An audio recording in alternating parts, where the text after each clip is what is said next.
Merci beaucoup, M. Drouin. Bonjour tout le monde. Très heureux d'être parmi vous aujourd'hui. Certains d'entre vous, j'ai rencontré, je vois des visages, oui.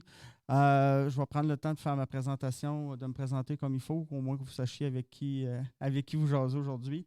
Petite histoire, moi je suis né à Sainte-Claire dans Bellechasse et je viens d'une famille où est-ce qu'on manquait un peu toujours d'argent à la fin du mois. Mon père était agriculteur, ma mère était enseignante, mais la ferme engloutissait une partie des revenus de l'enseignement, donc ça a toujours été un petit peu plus difficile. Je suis allé m'établir en 2003 à l'île aux Grues pour démarrer une ferme laitière là-bas. Une ferme qu'aujourd'hui, avec le temps, on a développé, on a parti ça de rien, puis maintenant, on fait un petit peu plus que 50% du lait de la fromagerie. Durant mes implications aussi, durant ce temps-là, j'ai été maire de l'île aux Grues de 2009 à 2013. En 2013, j'ai pris la présidence du conseil d'administration de la fromagerie de l'île aux Grues, un rôle que j'ai occupé jusqu'à ce qu'on fusionne avec la compagnie Agrilet, qui est une autre coopérative. Présentement, ce que je fais pour eux autres, c'est que je représente l'île aux Grues au sein de Agrilet Coopérative.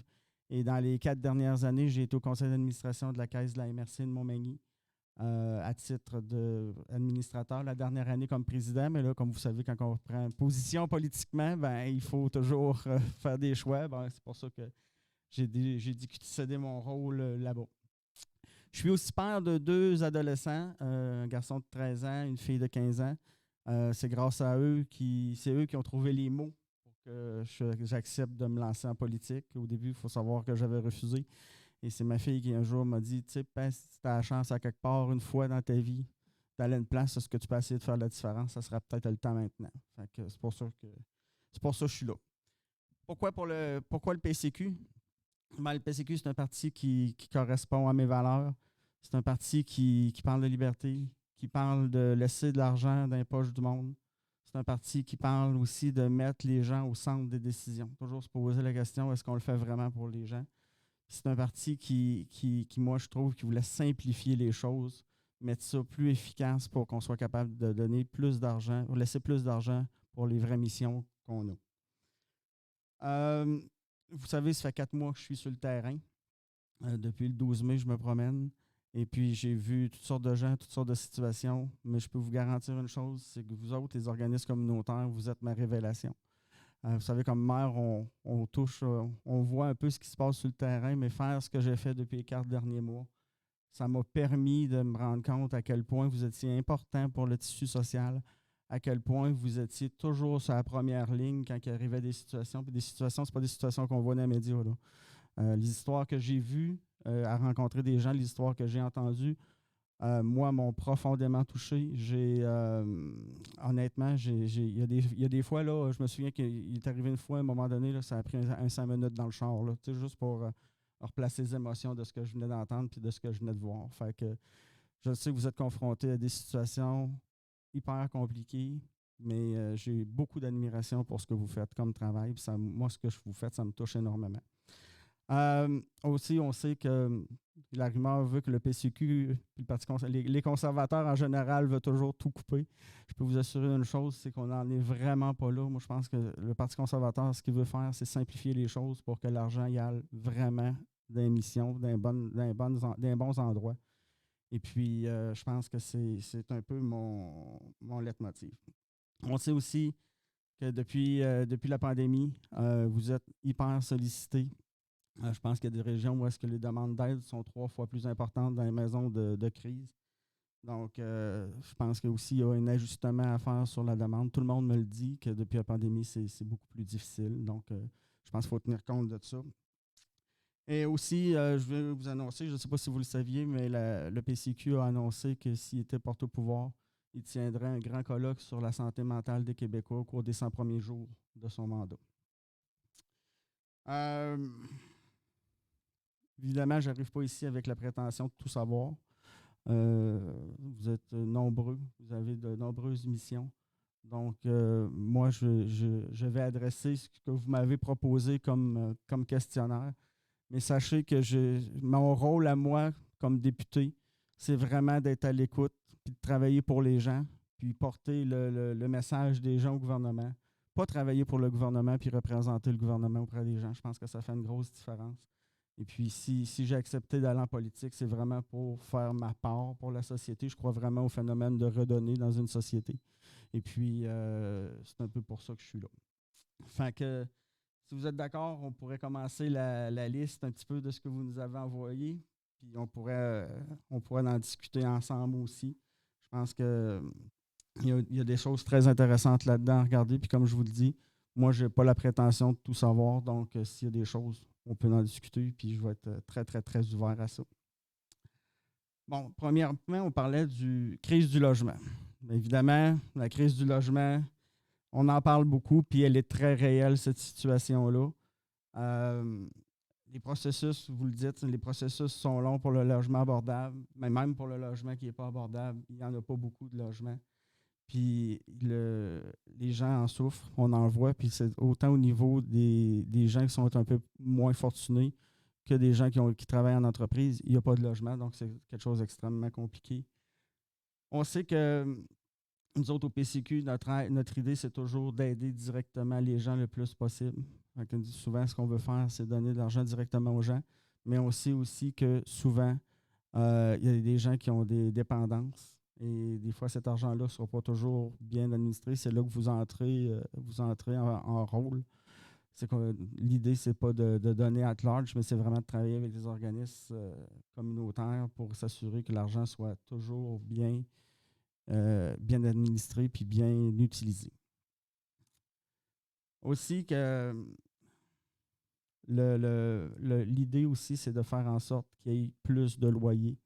Je pense qu'au niveau du PCQ, on veut faciliter la construction de loyers, que ça peut être aussi par des organismes privés pour être capable d'avoir un certain équilibre du marché, puis s'assurer que les entrepreneurs soient capables qu'on soit capable comme communauté d'avoir un parc immobilier qui est assez grand pour qu'à un moment donné, on soit capable d'arriver à un équilibre, quitte à ce que si les gens sont un petit peu plus défavorisés, on les aide eux directement à accéder à un logement qui est salubre, de qualité, et qu'on n'a pas l'impression que les gens vivent dans les taudis. Je pense que c'est important aussi au niveau de la dignité, quand on aide que les gens soient traités dignement. En point 2, vous parliez de lutte à la pauvreté, égalité des chances. Vous savez, nous, lutte à la pauvreté, on vit une période inflationniste quand même assez grande. Le PCQ, c'est le seul parti qui avait proposé au gouvernement d'abroger la taxe sur l'essence pendant un certain temps afin de donner un break aux familles québécoises pour qu'il reste de l'argent dans leur poche. On sait que des fois, dans des situations plus compliquées un petit peu, il y a des gens qui ont le choix entre faire le plein d'essence ou terminer l'épicerie.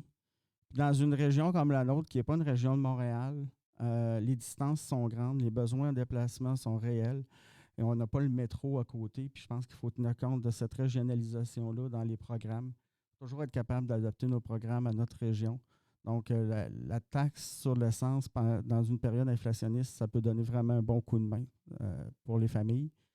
L'autre chose, vous savez que le PCQ a proposé des baisses d'impôts substantielles aussi, en commençant par l'exemption d'impôts qui passerait de 15 000 à 20 000 ce qui donne un break aussi au niveau de l'imposition en commençant, et puis qui favoriserait aussi une certaine simplification au niveau des permis puis des choses comme ça. Donc, grosso modo, deux mesures fortes pour le Parti conservateur. Il y a peut-être d'autres choses qui peuvent être faites, mais à la base, c'était deux choses qui étaient rapidement applicables, qui ne coûtaient pas d'argent d'administration, mais qui allaient directement dans les poches des gens. En B, on parlait de disparité homme-femme au niveau de, j'imagine, c'est au niveau de l'employabilité, M. Drouin? Juste des revenus. Christiane, tu peux dire la différence de salaire entre un homme et une femme? C'est 80 du salaire des femmes, gagnent 80 du salaire de la moyenne. En moyenne, gagne 80 le salaire d'un homme. On est d'accord qu'en 2022, ça n'a pas de bon sens, là. Je pense qu'il y a des lois pour ça. Je pense qu'elles ne sont pas toujours toutes respectées. Mais je pense qu'au niveau des femmes, moi, je viens d'un milieu qui était un petit peu plus difficile dans ma jeunesse, mais il y a une chose que j'ai été habitué, c'est qu'on n'a jamais eu de différence entre les gars et les filles chez nous. Ça me répugne toujours un petit peu quand je vois qu'on en est encore là. Je pense qu'à qualité et à charge de travail égale, l'un comme l'autre, ça ne devrait pas faire de différence. Là. Honnêtement, moi, c'est quelque chose qui ne me rentre pas dans la tête. Je sens qu'on a tous une responsabilité à un moment donné de s'assurer que ça soit réglé le plus rapidement possible, cette situation-là. Ça fait, mon Dieu, des années qu'on en parle, puis on est encore là-dessus. Donc, je pense que c'est important que ça soit réglé. Je dirais que même au niveau des fois des mesures de sécurité, vous savez, nous autres, on a dans notre comté, on a un enjeu important au niveau du cellulaire, au niveau de la sécurité. Bien, souvent, exemple, moi, j'ai appris cette année qu'on ne pouvait pas se qualifier pour les bracelets anti-rapprochement pour la sécurité des femmes violentées parce que notre réseau cellulaire n'était pas à niveau. Ben, moi, je trouve que c'est quelque chose absolument épouvantable, quelque chose on pourrait beaucoup améliorer la sécurité des femmes si on était capable d'améliorer cette chose-là. On n'est plus à l'heure des promesses. Je vous le disais tantôt, j'étais mère en 2009, puis c'était un enjeu. Je pense que ça prend vraiment une volonté politique puis une priorisation des besoins pour être capable d'accéder à ce genre de... OK. Il y aura d'autres choses, mais après ça, on pourra profiter de la période de questions. On parlait en point 3, changement climatique. Évidemment, c'est un sujet très important pour tout le monde. Je ne vous dirais pas qu'on a des recettes miracles. Moi, je crois beaucoup aux petits gestes qu'on peut faire quotidiennement avant de se lancer dans les grands projets. Nous, au PCQ, on a même mis dans notre politique agricole la favorisation des circuits courts, des marchés publics et de tout ce qu'on peut faire autour de chez nous. Parce que, c'est bon pour l'environnement, on évite beaucoup de frais de transport, mais c'est aussi bon pour notre économie parce qu'on prend notre argent pour la dépense chez nous, au travers des nôtres, puis ça crée de la richesse pour tout le monde. Puis en même temps, pour ça, on peut contribuer, puis c'est un geste qu'on peut faire, c'est un geste concret qu'on peut faire au quotidien. Parce que souvent, quand on se fait des trop grands gestes, ça devient trop abstrait, puis on n'est pas capable de l'appliquer, puis on n'est pas capable de mesurer ce que ça donne. Un geste quotidien concret qu'on peut faire, ben, nous autres, exemple, les circuits courts, les producteurs de proximité, les gens qui sont capables de se trouver un salaire avec 1 hectare de terrain, tout ça, on a mis ça dans notre politique pour s'assurer qu'on soit vraiment conscient de l'importance que ça a dans nos milieux, puis le développement qu'on peut en arriver avec ça. Et dans une région comme la nôtre, évidemment, comme je vous dis souvent, on n'est pas Montréal ici, ben, ça peut faire toute une différence. On a ce potentiel-là d'utiliser des terres un peu partout pour créer ce genre de choses-là.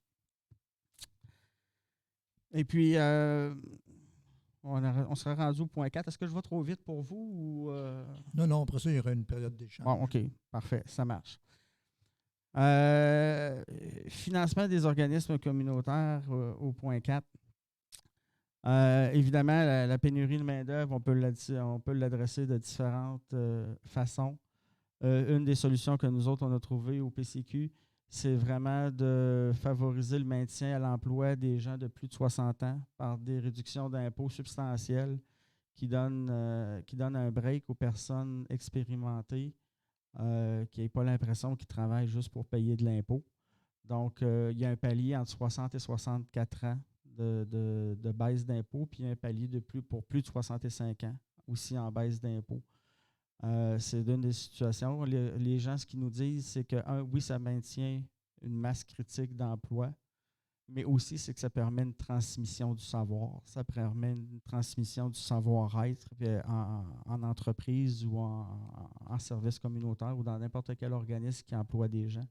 Ça permet la continuité du service.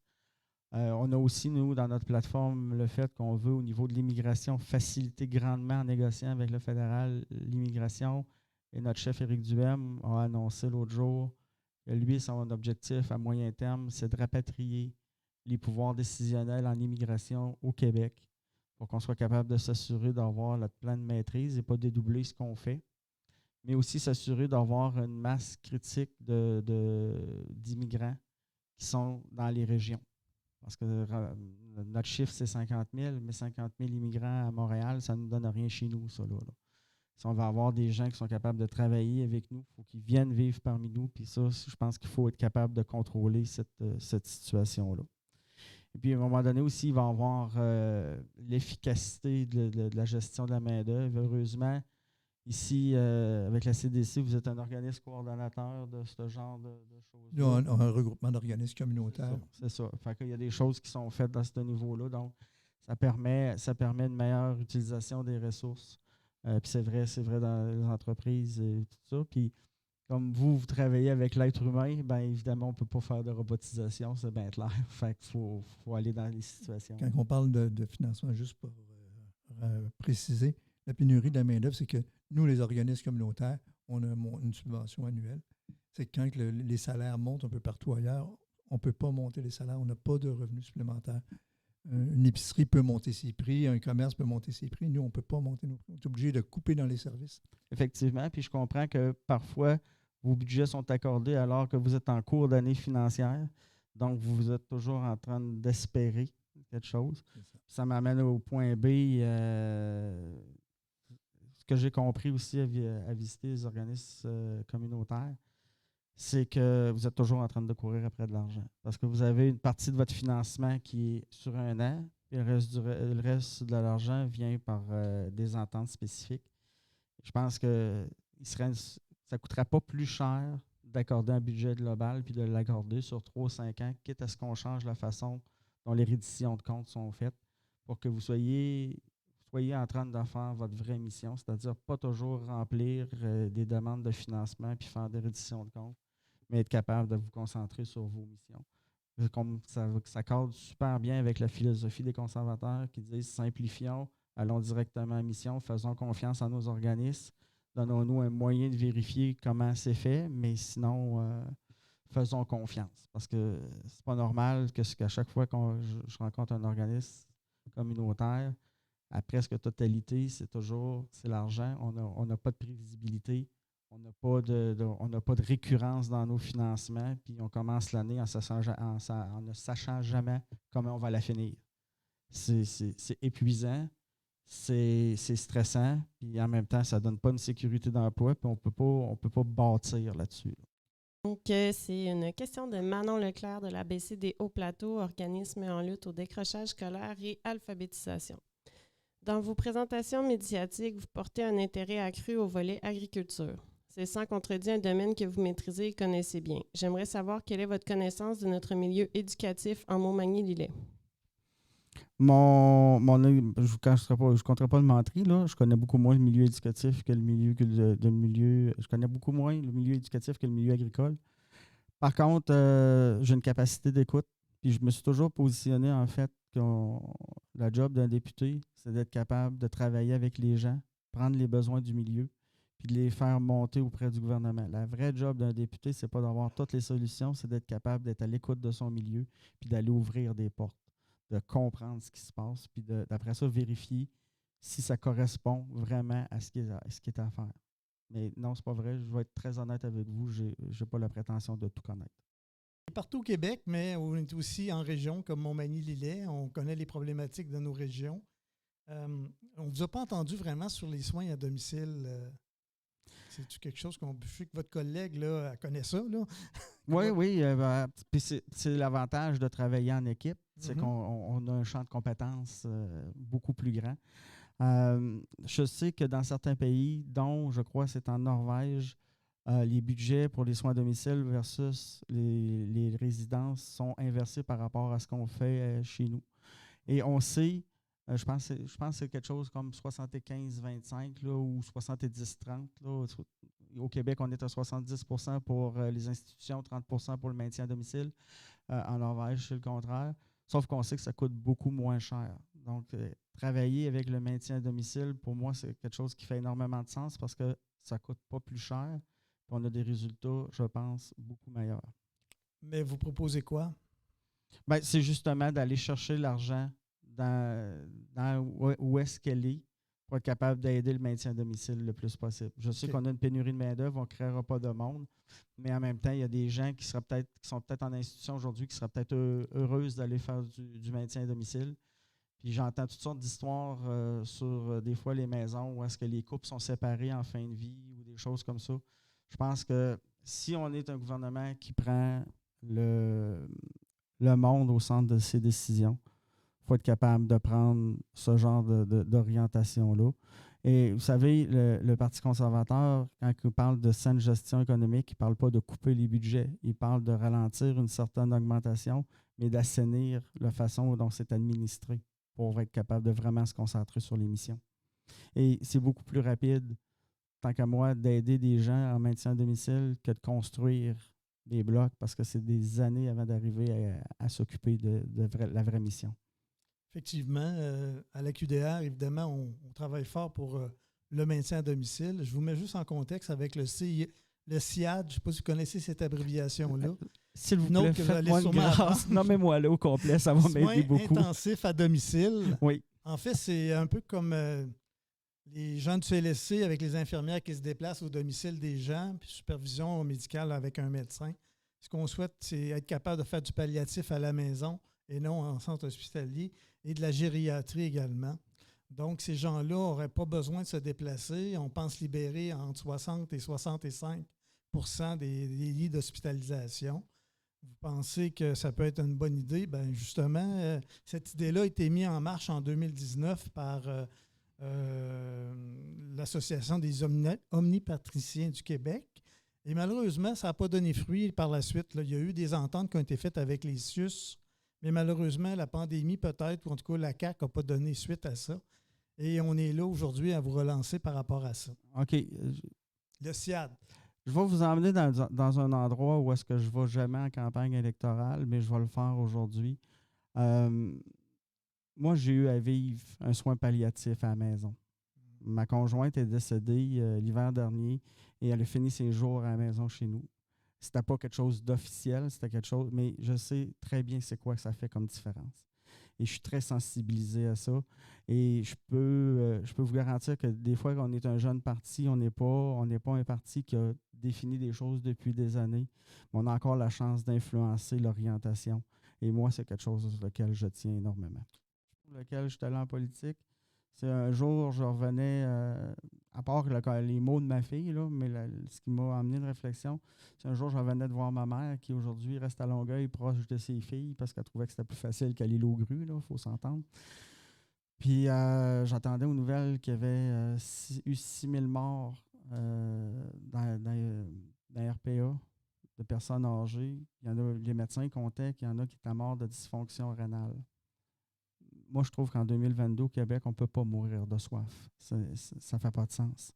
Puis, peu importe le moyen qu'on prendra pour s'occuper de nos gens, je pense qu'une société digne est supposée de prendre soin de son monde avant toute chose. Puis, la raison pour laquelle je suis là, c'est parce que je veux qu'on prenne soin de notre monde. Pour ne pas être inquiet. Parce que j'ai rencontré, moi, des préposés aux bénéficiaires dans mes tournées. Il y en a qui m'ont expliqué comment ils se suicideraient pour ne pas y aller. Vous savez, on en est là. C'est comme ça aujourd'hui. Ben, c'est un reality check assez solide faire une campagne électorale. Fait que je peux être très sensible à ça, soyez-en assurés. Merci, François. Je vous remercie de votre sensibilité. Merci. On a une question Zoom. Saïda? Ah, elle va être en vidéo. On est technologique. Hein? Bonjour. Moi, je m'appelle Esther Bay-Argent. Je travaille à l'Association de défense des droits sociaux de la Rive-Sud. Puis, c'est ça, vous nous avez parlé, tu sais, que dans les visées du Parti conservateur, vous vouliez principalement aider directement les individus dans le besoin.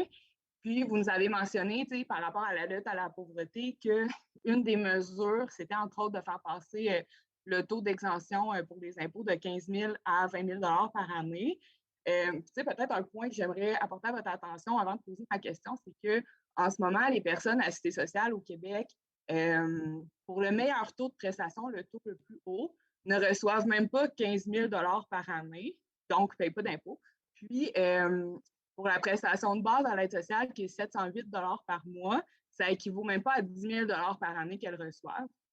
Fait que ma question, c'est est-ce que votre parti, on pourrait penser, par exemple, que pour aider directement les individus, vous augmenteriez les prestations d'aide sociale ou sinon, avez-vous des mesures prévues pour les personnes à cité sociale? Parce qu'en ce moment, ça fait vraiment dur l'aide sociale au Québec. Les personnes n'ont pas la possibilité de combler leurs besoins de base. Fait que, c'est ça, un peu, qu'est-ce que vous prévoyez faire pour ça? Bien, évidemment, une des choses qu'on parlait, c'est d'avoir un aide au logement qui est proportionnel à la situation. Ça, je pense qu'il n'y a pas de montant défini, mais je pense qu'il faut ajuster, il faut être mobile par rapport aux situations d'aide au logement. Évidemment, les revenus de l'aide sociale peuvent toujours être montés ou ajustés, mais une des choses aussi, c'est qu'on peut s'assurer que ce qui est taxé dans ce qu'on consomme soit plus réaliste et que ça coûte moins cher. Je m'excuse, je suis en train de... Je sens le besoin de vous regarder, mais je ne parle pas dans le micro en même temps. Fait que c'est pas... c'est ça. C'est faux. Faut être capable d'aider les gens. Puis des fois, donner de l'argent directement, c'est pas toujours la meilleure solution quand on parle de situation de consommation ou de dépendance, je sais. Dans le fond, je sais qu'il y a une personne ici qui parle beaucoup de l'environnement, mais j'aimerais peut-être ça en parler. Moi, c'est Maxandre, je suis intervenant à la traversée. Tu n'as pas le droit à ça, c'est pas ton... OK. C'est une une association kamouraskoise en santé mentale au Kamouraska. Puis on voit quand même une grande montée de l'éco-anxiété, qui est un problème de santé mentale reconnu. Puis c'est beaucoup un problème de santé mentale qu'on voit chez les jeunes plus de mon âge. Je vais avouer que moi, j'en fais personnellement de l'éco-anxiété. Puis quand je vois le plan de votre parti, au niveau économique, je le trouve très beau, mais au niveau environnemental, je le trouve un peu moins beau. Fait que, est-ce que vous pouvez nous expliquer qu'est-ce que vous voulez faire au Québec en environnement? Dans le fond, quelle chose vous voulez apporter de plus que la CAQ en environnement? Bien, écoutez, en environnement, nous autres, Parti conservateur, puis Éric Duhem, ce qu'il dit, c'est que l'environnement, la pollution ne se limite pas à notre frontière. Quand on veut dire travaillons pour être capable d'exploiter nos ressources, parce qu'on sait qu'on a les normes les plus sévères pour le faire dans le monde. Fait que si, à un moment donné, juste par exemple, on exploite quelque chose chez nous avec des normes plus grandes, ça évite à quelqu'un d'autre de le produire avec des normes beaucoup moins sévères, qui de toute façon, après ça, on va aller l'acheter chez eux. Il faut être capable de globaliser nos actions ou de les concentrer, comme je vous disais tantôt, des fois juste aller faire son marché quand c'est possible financièrement aussi, d'aller faire son marché dans les producteurs locaux, faire les circuits courts le plus possible. C'est des gestes concrets qu'on fait tous les jours. Peut-être décider de faire un voyage de mois par année, c'est un geste qu'on peut faire concrètement tous les jours aussi. Moi, je crois beaucoup à la théorie du petit pas. J'aime mieux qu'on fasse un petit pas, mais qu'on le fasse pour vrai, que de faire un très, très, très grand pas ou de viser à faire un très, très, très grand pas puis qu'on tombe en le faisant. En fait, je vais aller plus au niveau humain. Oui, c'est Yann Chartrand, Terre à Terre, Solutions écologiques, organisme en environnement dans Montmagny et Lillet. Je vais y aller plus avec mon feeling personnel que comme spécialiste. Là, je partage profondément l'inquiétude de mon collègue précédent par rapport à votre plateforme et ses visions sur l'environnement. Je ne ferai pas un débat avec vous, là, mais... Non, c'est correct. Oui, c'est ça. Je ne sais pas quoi en dire vraiment plus. C'est inquiétant. Qu'est-ce qui vous agace, monsieur? Ça ne m'agace pas, ça me fait peur. C'est un sentiment très différent. Puis je le lis et je comprends les raisonnements en arrière de tout ça, mais j'ai peur qu'on fait fausse route continuant de penser que la croissance économique, que la foi en la technologie va nous sauver de juste vivre en tant que partie du système naturel. C'est pas nos bonnes idées et nos machines qui vont nous garder en vie. C'est l'agriculture dont vous faites partie, là, mais en la ramenant à une échelle plus humaine. Oui. Et je côtoie beaucoup de producteurs agricoles à échelle humaine qui se battent et qui se débattent dans un système d'agriculture industrielle et qui sont épuisés et qui ne peuvent pas tenir la cadence, si on veut, là. Puis je pense que c'est une très bonne illustration de ça.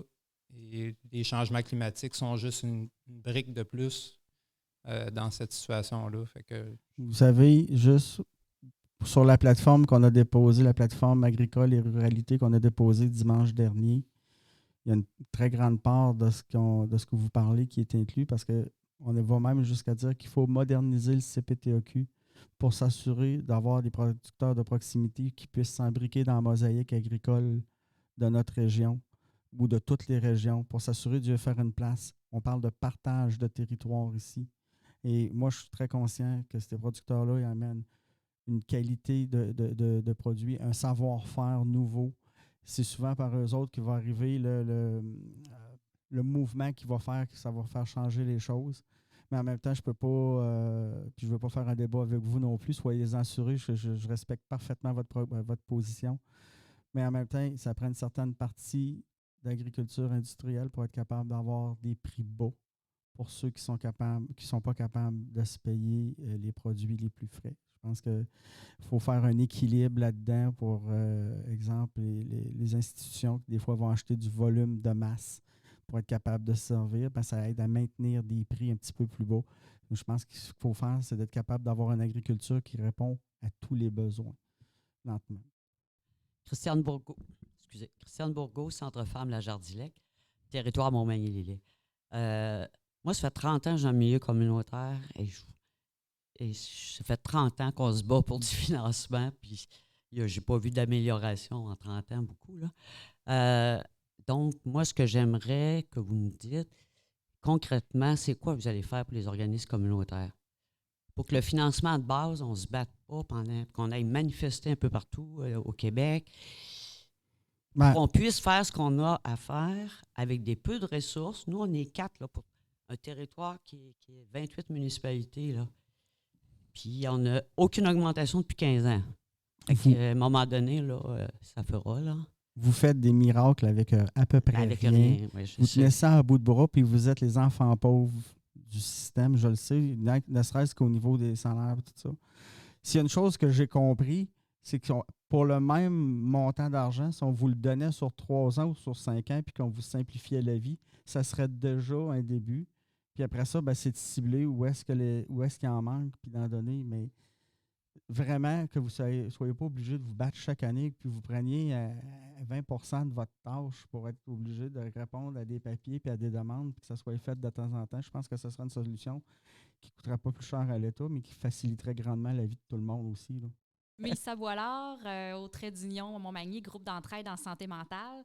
Il y a eu un débat dans le communautaire au niveau de la santé mentale le 7 septembre dernier. Le Parti conservateur n'était pas présent, malheureusement. Les autres partis y étaient. Donc, on a pu voir quand même là, au niveau de leur position. Donc, quelles sont les priorités, en fait, là, actuellement pour la santé mentale? Puis c'est quoi le rôle du communautaire? Écoutez, le rôle du communautaire, moi, je ne peux pas mieux le définir en disant que vous êtes la première ligne puis vous maintenez le tissu social au travers de nous. Le Parti conservateur s'est engagé à faire dans les 100 premiers jours d'un mandat un grand colloque sur la santé mentale des Québécois. Tout groupe d'âge, particulièrement les jeunes, mais tout groupe d'âge. Et je pense qu'il faut adresser la situation parce que ce qu'on a mesuré durant la pandémie, c'est qu'il y a une augmentation des problèmes de santé mentale. Et le communautaire, comme je le dis depuis tantôt, le communautaire, c'est le parent pauvre, mais vous faites des miracles. Puis on ne peut pas mesurer tant qu'on ne va pas voir c'est quoi vous faites pour vrai, à quel point c'est utile ce que vous faites. Puis il faut juste l'adresser, il faut l'adresser de la bonne manière. Moi, je ne comprends pas que vous soyez encore année après année à vous battre pour avoir vos budgets, tu sais, puis qu'il y a une partie que c'est un budget à mission, l'autre partie, c'est des ententes spécifiques. Puis là, vous prenez une personne, vous prenez un tiers de tâche, juste pour être capable de vous assurer d'avoir des budgets qui arrivent en plein milieu de l'année. Et puis là c'est intenable, ça. Vous ne feriez jamais ça si vous étiez dans le privé. Vous ne pourriez même pas présenter ça à une institution financière. Puis on vous demande de faire ça, puis avec des salaires qui ne sont pas nécessairement compétitifs, là. On comprend qu'il faut avoir, quand on parle de main-d'œuvre, il faut aussi avoir un potentiel de rétention. Les gens soient intéressés de rester, parce qu'à un moment donné, on a beau aimer notre travail, là. Les factures à la maison, qu'on aime notre travail ou pas, là, ou un peu moins, là, les factures, ils restent pareils à la maison. Hein. Il faut que ça devienne un choix, là. Si on ne veut pas empiéter sur le temps de l'autre, okay. Je vous laisse le mot de la fin. Bien, écoutez, merci beaucoup. Vous savez, je vais répéter ce que je vous ai dit tantôt. Moi, je suis là, je n'ai pas la prétention d'avoir toutes les réponses. J'ai la prétention qu'en gang, on est capable de trouver les réponses. Puis après ça, la job d'un député, c'est de faire cheminer les points de vue des gens de notre région. Et moi, je suis un gars de la région. Je ne suis pas natif d'ici, mais j'ai fait toute ma vie ici. J'ai eu mes enfants ici. Moi, souvent, quand j'arrivais à l'île aux Grues, ils me disaient, quand on s'ostinait sur des dossiers, ils me disaient, on sait bien, t'es pas de l'île. Je dis, non, mais moi, mes enfants sont de l'île. Fait que j'ai le droit de me revendiquer, être un cas de cette région-ci. Et il y a toujours quelque chose qui m'a insulté dans n'importe quel domaine. C'est quand une loi est pensée à Montréal puis qu'elle est appliquée à la grandeur du Québec, ou une façon de faire, puis qu'on ne tient pas compte des enjeux régionaux, je trouve qu'on se tire beaucoup dans le pied et qu'on se complique beaucoup les choses. Fait qu'il y a une grande régionalisation à faire dans la manière qu'on travaille. Puis, écoutez, moi, comme je vous dis, je suis toujours là pour travailler pour les gens, représenter les gens auprès du gouvernement, pas représenter le gouvernement auprès des gens. Donc, Frédéric Poulin, merci. Merci beaucoup. Merci Merci. de votre sincérité. C'est que... Merci. Merci tout le monde.